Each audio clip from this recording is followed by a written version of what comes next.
Salut à toutes et à tous, bienvenue dans Freinage Tardif, le podcast où on analyse la Formule 1 avec le même feeling qu'un freinage à la limite du blocage, mais toujours sur la corde.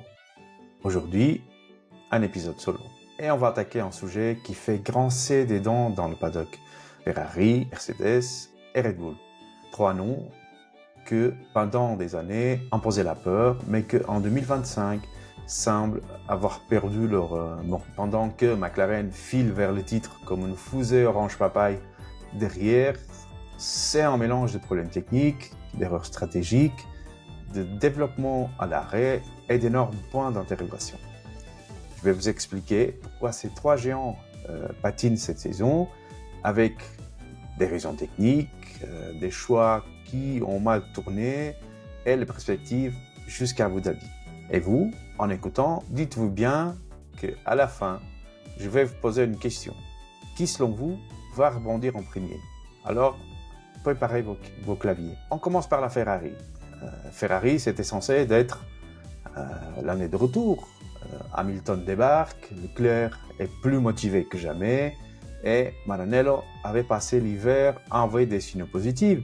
On se disait, 2025, ils vont châtier McLaren et pourquoi pas viser le titre de constructeur. Mais non. La SF20 est imprévisible. Son gros point faible, c'est la gestion des pneus. Sur un tour lancé, elle peine à amener des gommes dans la bonne fenêtre de température, surtout les médiums et les softs.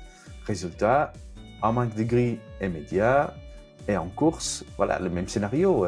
Elle mange les pneus trop vite et sur les circuits abrasifs comme à Barcelone, par exemple, Silverstone, les pneus, c'était la galère. En plus, Ferrari, ils ont démarré la saison avec un package aérodynamique trop chargé. La voiture avait trop d'appui, pas assez de vitesse de pointe. Sur Monza, par exemple, il perdait entre 7 à 9 km dans la ligne droite. Et comme si ça ne suffisait pas, les moments Ferrari, voilà, ils sont toujours là. Des arrêts au stand trop longs, un mauvais choix de pneus, et cette communication radio hésitante qui fait perdre des secondes précieuses. Le chiffre qui fait mal, je veux dire par rapport à 2024, après 5 courses, ils avaient déjà 73 points de moins au compteur. Résultat, Leclerc, il sauve les meubles, mais Hamilton, il vit un début d'aventure rouge très frustrant. De l'autre côté, on a un Max Verstappen chez Red Bull qui reste quadruple champion du monde, mais sa RB21 donne plus cette impression de domination absolue. Il a encore des victoires, comme au Japon, mais aussi des week-ends complètement ratés, comme Bahreïn. Tout s'est effondré.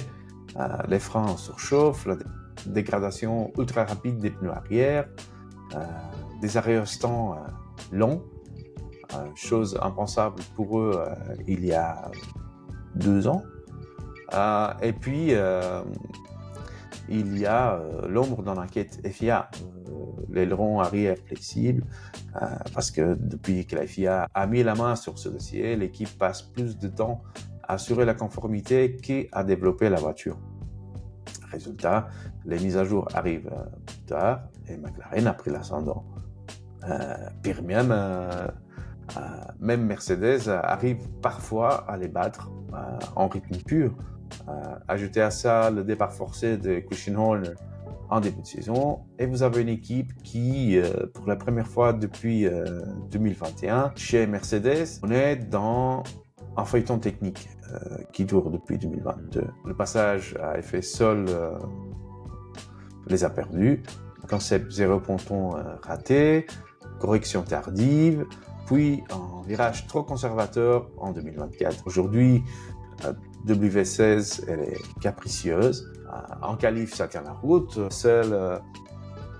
Il signe souvent un temps dans les top 4, mais en course, la voiture, elle change de comportement parfois redoutable, parfois complètement hors de coup. On ne sait jamais quelle Mercedes on va avoir à chaque week-end. Seul, oui, il sauve la saison avec des podiums ici et là, mais Antonelli, il apprend dans la douleur et une victoire, ça paraît encore lointaine. Toto Wolff, il a dit à la mi-saison, 2025 est une année de transition, mais ça fait 3 ans que les fans, ils entendent ça. On va voir 2026 pour la Mercedes. Les grands bénéficiaires de tout ça, évidemment, c'est McLaren, parce que pendant que les autres se débattent, McLaren, elle avance. La MCL 39 est la voiture la plus complète de la grille. Elle est rapide partout, elle est douce avec les pneus, efficace dans l'air sale. Piastri et Norris, ils roulent sur la saison. Et surtout, l'équipe ne commet presque pas d'erreurs stratégiques. Ils sont en train de réussir ce que Red Bull faisait il y a 2 ans, 3 ans. C'est de transformer chaque week-end en maximum de points. Au niveau des perspectives, qu'est-ce que je crois, moi? Moi, pour Ferrari, une mise à jour aéro, en gros, travailler sur la gestion thermique des pneus.